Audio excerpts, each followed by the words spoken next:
с принадлежностями.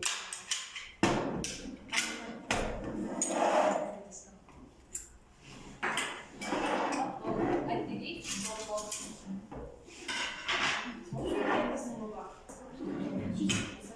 Отделить возвратный механизм.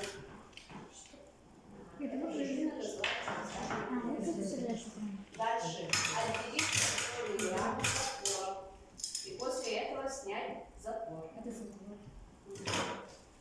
Дальше отделить газовую трубку. Это газовая трубка. А сборка, ну вот мы сделали неполную разборку автомата Калашникова. После этого возвратный механизм. Есть 30 патронов. Всего по 30 патронов. Но бывает еще и большие магазины, в которых снаряжать свой магазин.